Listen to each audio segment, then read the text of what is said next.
Bonjour Antoine Glaser. Bonjour. Grand spécialiste de l'Afrique. Vous avez publié Macron dans le piège africain aux éditions Fayard et vous nous disiez que Macron était tombé dans le piège africain. Aujourd'hui, il annonce le retrait de Barkhane, du Mali, des troupes. C'est un échec, oui ou non?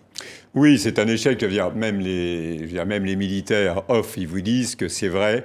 Ils disent carrément l'opération Serval, qui était sur un seul pays, en 2013, c'était vraiment, bon voilà, c'est ce qu'il fallait faire. La France a été applaudie. Rappelez-vous, François Hollande en train de dire c'est le plus beau jour de ma vie politique. Et en fait, les militaires disent eux-mêmes, off, bien sûr, ils disent on s'est laissé embarquer dans une sorte d'euphorie. Et on n'aurait jamais dû faire Barkhane après, finalement, Serval, parce que c'est armée conventionnelle, etc. Et on aurait dû, à un certain moment donné, en particulier après l'élection d'Ibrahim Boubacar Keïta, dire aux Maliens, voilà, maintenant vous avez un président élu, c'est votre affaire. D'autres militaires disent oui, par exemple, quand on a tué Droukdel, qui n'était pas justement un Malien, mais qui était aussi algérien, c'était les anciens du GIA, GSPC, Al-Qaïda du Maghreb islamique, on aurait dû aussi, ils appellent ça une bretelle de secours, mais d'avoir maintenu une présence comme ça, avec une armée conventionnelle à l'ancienne, très lourde, et finalement avec des problèmes de logistique, et surtout avec ces convois avec des drapeaux français, tout ça, ça correspondait plus du tout à la période dans laquelle on est, avec une espèce de retour de l'impensé en Afrique pour les jeunes Africains. Ils ont l'impression que c'est encore qu'on est à la période de la guerre froide de la France-Afrique des années 80. Oui, mais Emmanuel Macron qui récuse cette idée que c'est un échec. Oui, mais il dit sinon, si on n'était pas intervenu, le Mali aujourd'hui, l'État malien n'existerait plus. Oui, mais lui, il peut d'autant moins dire que ça. Je veux dire, il est obligé de dire que c'est pas un échec parce qu'en fait, il a quand même entraîné ses partenaires européens. Il leur a expliqué, d'abord, le contribuable français qui paye quand même 1 milliard d'euros, plus les 53 soldats français qui sont morts. Donc, c'est très difficile de dire que c'est un échec. Mais en tout cas, on peut dire qu'il n'a pas su gérer avec ses militaires. Parce qu'il y a un certain nombre de gens qui disent qu'à l'Élysée, ça fait un moment qu'Emmanuel Macron, il sentait bien, en tant que politique, que ça ne pouvait pas continuer comme ça. Il voyait bien que ce n'était pas simplement le problème du Mali. Et avant même qu'il y ait le problème avec la junte, certains vont même jusqu'à dire qu'Emmanuel Macron, ça l'arrange quelque part, cette diatribe avec la junte. Vous avez vu comment le ministre des Affaires étrangères, Jean-Yves Le Drian, et comment Florence Parly, il parlait au colonel de la junte comme s'il voulait provoquer un peu. Et d'ailleurs, ça a marché parce qu'il y a eu un effet boomerang, et c'est l'ambassadeur de France qui a été viré. Et du coup, l'enclenchement sur la fin de Barkhane au Mali, ça s'est enclenché, mais il faut quand même rappeler que dès le mois de juin 2021, Emmanuel Macron avait dit qu'il y aurait plus, ça descendait déjà de 5000 hommes qu'il y avait au départ à 2500.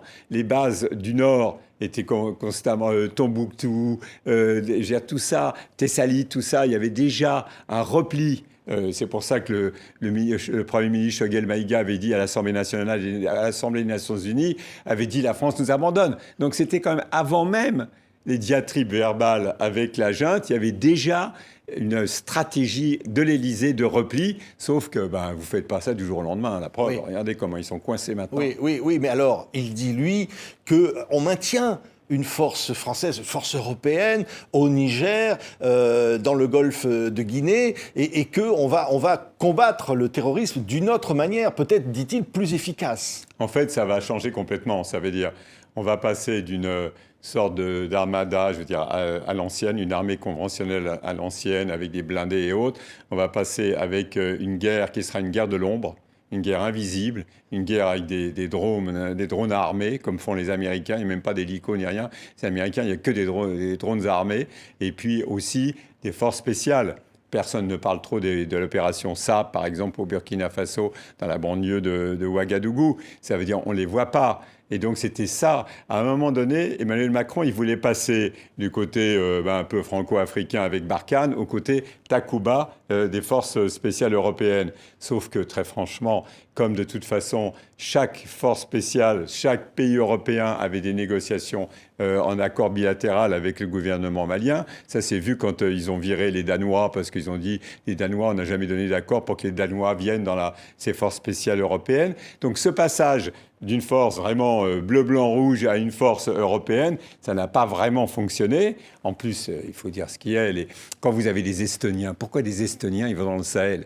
Tout simplement parce qu'il y a 300 soldats français des forces spéciales qui sont en Estonie, sur le front russe, dans le cadre de l'OTAN. C'est des histoires de diplomatie d'influence. Ils viennent pas là pour aider la lutte simplement contre le djihadisme. Ils viennent s'entraîner, c'est la lutte antiterroriste. Mais là, tout le monde sait depuis longtemps que le problème de fond, c'est pas simplement la lutte antiterroriste. Tout le monde sait que les djihadistes, ils ont déjà en partie gagné. Ils ont fait fuir tous les Occidentaux de la Mauritanie au Soudan. Donc c'est des problèmes sociaux, économiques, des problèmes de territoire. Quand on parle de pays de Mali et Burkina Faso, on parle des capitales. Mais les trois quarts des pays, tous les espaces ruraux sont laissés, pas simplement aux djihadistes, à des groupes armés, à un trafic en tout genre.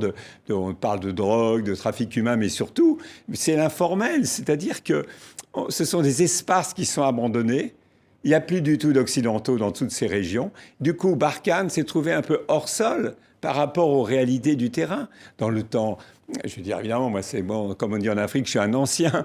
Moi, j'ai connu des pays comme Abidjan, où il y avait 50 000 Français. Dans toute cette zone sahélo-saharienne, dans les capitales comme Nouakchott, Niamey, il y avait des dizaines de milliers aussi de coopérants, d'ONG, etc. C'était des relais aussi pour l'armée française. Il y avait une présence des Occidentaux. Tout ça marque l'échec. C'est pour ça qu'il faut pas. C'est pas un problème d'échec. Je veux dire, c'est pire que ça. C'est pas pire que ça. C'est un tournant, pour moi, historique. C'est une période qui se termine. C'est une période un peu... La France est un peu endormie, a cru qu'elle était encore chez elle dans toute cette région, cette zone, en particulier les militaires français qui étaient toujours alliés traditionnels des Touaregs, avec depuis les méharistes et autres qui pensaient qu'ils connaissaient bien cette région et ils se sentaient encore chez eux dans toute cette région. Et en fait, c'est pour ça qu'il y a un vrai déphasage par rapport à la réalité. C'est pas un échec, c'est un période historique. Tout ce qu'a raconté Emmanuel Macron est vrai, sauf que ça se fera de façon invisible. La France revient comme du temps au début du siècle, ça veut dire, comme on disait, les valeureux capitaines de l'Empire, ils ont découpé, malheureusement d'ailleurs, d'une façon en tranche napolitaine, l'Afrique de l'Ouest pour gagner le bassin du lac Tchad en 1900. Et puis le dernier drapeau, vous verrez, le dernier drapeau qui sera descendu, ça sera à N'Djamena, au Tchad, parce que le Tchad est vraiment la base de l'armée française dans la région. Mais tout le reste de la zone, il y aura des troupes, il y aura à un moment donné des forces spéciales, mais je veux dire, on rentre dans une autre période historique. Oui, et lutte d'influence. La présence russe à travers, évidemment, cette force Wagner et la présence chinoise dans le domaine économique. C'est-à-dire que la France perd l'Afrique. C'est-à-dire, ça fait un moment qu'elle a perdu l'Afrique. La France n'a pas vu l'Afrique se mondialiser. Chinois et Russes, maintenant, ils travaillent de concert. Les Chinois, eux, c'est l'influence économique. La Russie, à bas prix, bas bruit, c'est la sécurité et tout ce qui est réseau informationnel, réseaux sociaux. Et donc tous les deux, si vous regardez, vous prenez les résolutions des Nations Unies, à chaque fois que la France maintenant, qui est quand même le chef des opérations de maintien de la paix encore, c'est un ambassadeur de France, Jean-Pierre Lacroix, qui a encore ce poste-là, c'est un poste de diplomatie d'influence stratégique pour la France, secrétaire général adjoint aux opérations de maintien de la paix. Et là, Russes et Chinois, ils votent ensemble contre toutes les résolutions françaises. Ça veut dire qu'ils travaillent de concert en Afrique. En Centrafrique, par exemple, j'ai vu un copain centrafricain récemment, il m'a dit, chez nous, les Russes, qui sont souvent des Tchétchènes, du type du Turkménistan ou autre, ils font la sécurité, etc. Et puis les Chinois, ils font toutes les infrastructures. Donc ils travaillent de concert. Et c'est vrai que la France, depuis longtemps, elle a perdu ses parts de marché. Et vous verrez qu'un jour ou l'autre, les Chinois vont revendiquer le poste de la France aux opérations de maintien de la paix aux Nations Unies. Parce qu'ils veulent absolument avoir ce poste, parce qu'ils sont les deuxièmes contributeurs aux Nations Unies. Ils disent pourquoi c'est encore la France qui va décider de tout ce qui se passe dans la région, encore plus si Barkhane s'en va. Oui, mais Emmanuel Macron, et vous l'aviez raconté dans votre livre, Le piège africain chez Fayard, vous l'aviez dit, en fait, il voulait une autre relation de l'Union européenne avec l'Afrique. Et quand on voit aujourd'hui l'impopularité de la France, qui a gagné du terrain dans toutes ces régions, on se dit, là aussi, peut-être, il n'a pas réussi. Ben non, parce que je veux dire, est-ce que vous avez entendu, en dehors bien sûr de Joseph Borrell, qui est haut représentant aux affaires étrangères de l'Union européenne, qui parle de Takuba et autres, et encore quand il parle de Takuba, il dit ben c'est plutôt la France avec des forces européennes, parce qu'il y a même les Anglais, mais qui fournissent des avions.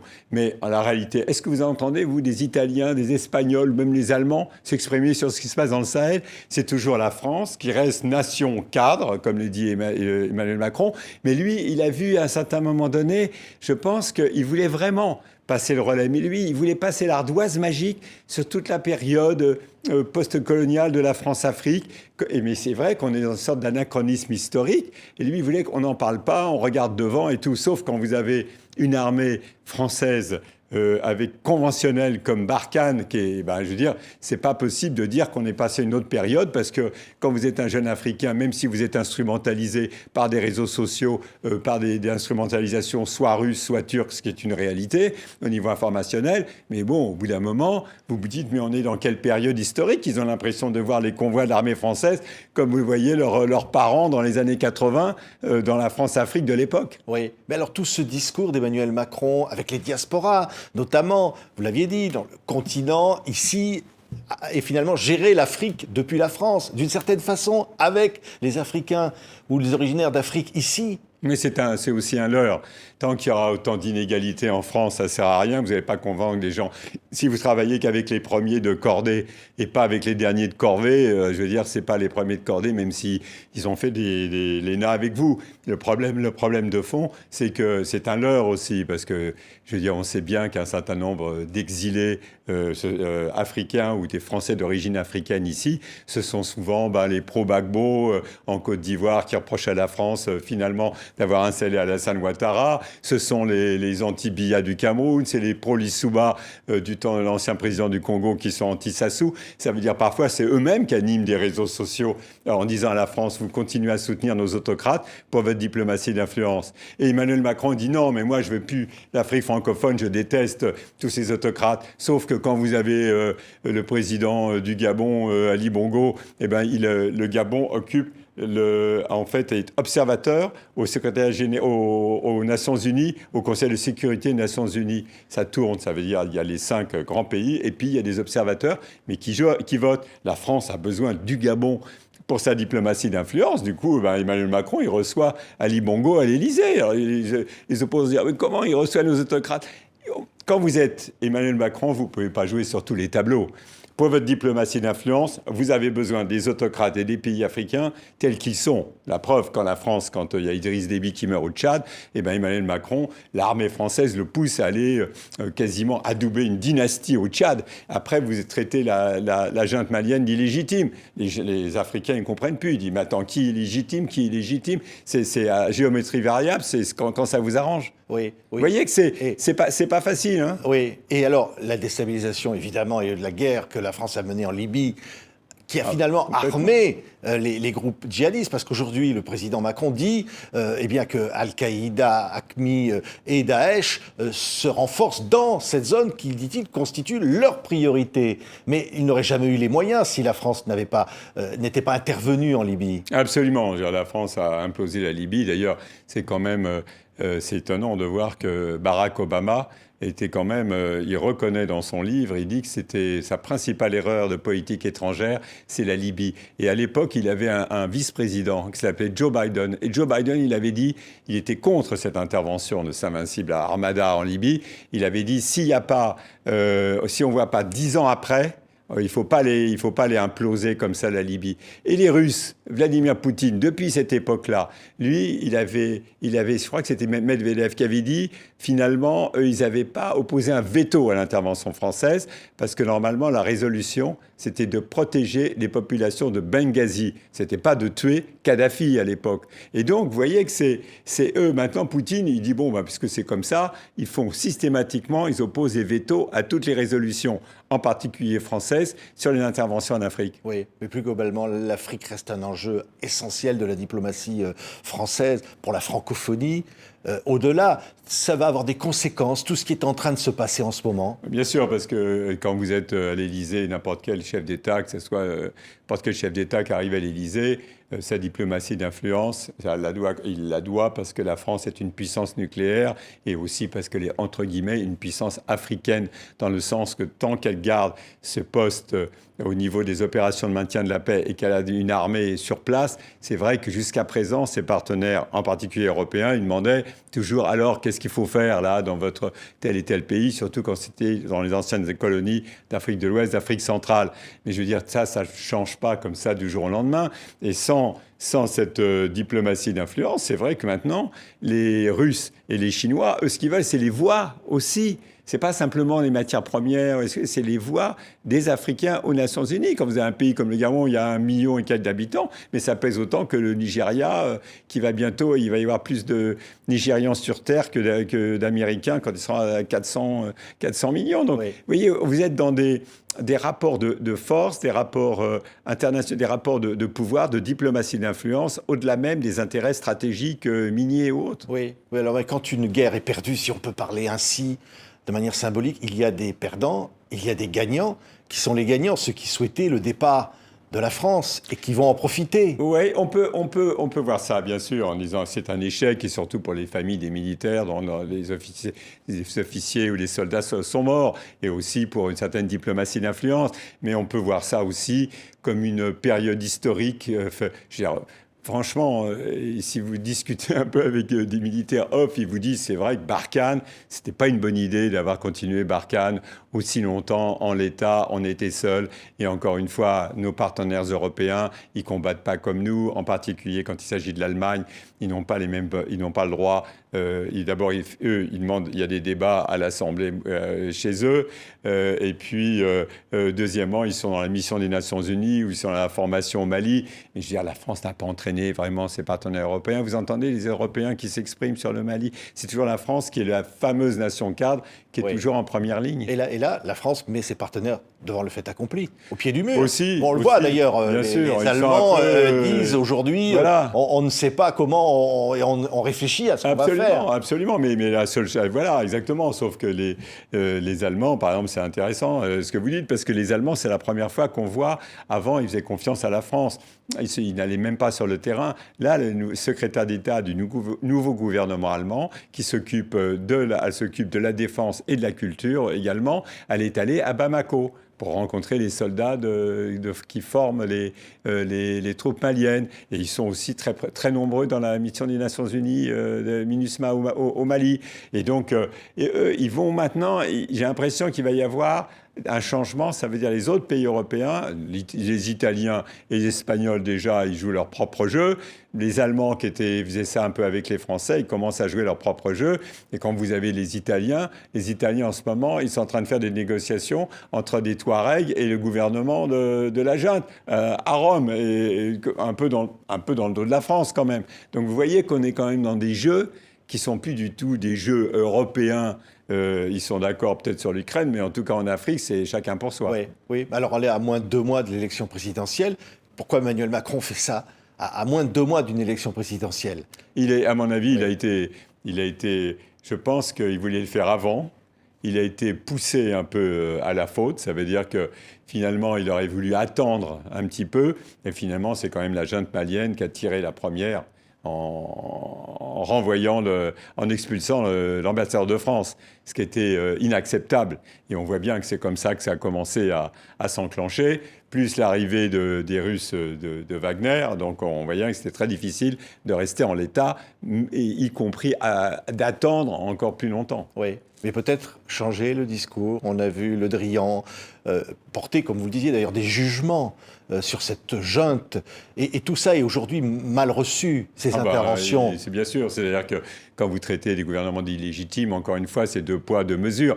Alors, je vous dis, certains pensent que finalement, il y avait cette volonté aussi de provoquer la junte pour pouvoir sortir plus vite.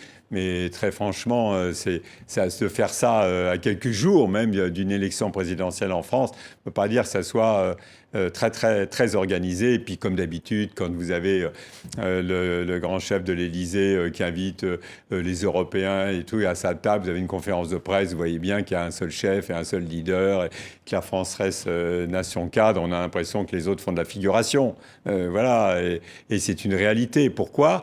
Parce que, encore une fois, il faut voir ça comme des périodes historiques. C'est pour ça qu'il faut... Peut-être, bon, bien sûr, c'est un échec à court terme, mais à moyen et long terme, je pense que les choses vont se reposer. On va vraiment vivre cette période post-coloniale. La France, finalement, il y a eu, après la fin de la guerre froide, 89-90, la France est restée un petit peu, pendant 10-20 ans, à continuer à se croire chez elle en Afrique, en particulier sur le plan militaire. Maintenant, on voit que c'est l'affaire des Maliens, c'est l'affaire de tout cet univers sahélo-saharien qui devient extrêmement compliqué, avec une islamisation qui s'est radicalisée, des problèmes sociaux, des problèmes intercommunautaires. Vous avez dans les parcs animaliers, vous avez des tas de populations peules, qui sont les transhumants, des éleveurs qui sont laissés totalement à l'abandon et récupérés par les djihadistes. Les djihadistes dans les villages où l'État a abandonné ses prérogatives, c'est eux qui maintenant ils font la justice, le foncier. Donc vous avez, et moi je ne crois pas à l'idée d'un grand califat dans toute la région, mais il y aura des zones comme ça où il y aura bien sûr où il y aura l'application de la charia, etc. Mais encore une fois, c'est pas la France qui va continuer à gérer l'ensemble. Plus, on n'a pas parlé, mais plus l'Algérie, qui a aussi son propre jeu personnel, dans ce qu'elle considère sa profondeur stratégique, qui a des relations avec Kidal, qui a des relations sans doute avec Iyad Khali, qui est le chef du groupe de soutien à l'islam et aux musulmans, qui est toujours un peu à la frontière entre l'Algérie, le nord du Mali, et puis... Franchement, ils ont commencé à négocier avec lui. La junte malienne a commencé à négocier avec le groupe de soutien à l'islam et aux musulmans, en particulier au moment de la libération de Sophie Petronin, des prêtres italiens, et également de Soumaïla Cissé, le chef de l'opposition aussi, qui avait été pris en otage, malheureusement maintenant depuis il est mort, enfin de mort naturelle. Mais je veux dire, il y avait déjà des négociations. Et c'est un vrai... Ça, pour Macron, c'était un vrai fil rouge. Ça, ça veut dire la France refusait que la junte malienne négocie avec Iyad Khali en disant « cet homme a du sang sur les mains », d'ailleurs de militaires français, mais aussi un certain nombre de ses lieutenants qui ont tué nos confrères Ghislaine Dupont et Claude Verlon en novembre 2013. Donc c'est les lieutenants, c'est tous ces gens-là, cette mouvance-là qui les ont assassinés. Donc la France dit « il ne faut pas négocier avec eux », sauf que les gens de la junte, ils ont déjà un certain nombre de relations, et un jour ou l'autre, ils disent « ah ben, on veut bien négocier avec des djihadistes, mais qui sont maliens ». Et ça, c'est vraiment, avec la France, c'est vraiment une ligne rouge. Merci Antoine Glaser. C'est absolument passionnant, fascinant. Le piège africain de Macron, du continent à l'hexagone, le livre que vous avez publié chez Fayard avec Pascal Hérault. Merci beaucoup Antoine d'avoir été notre invité.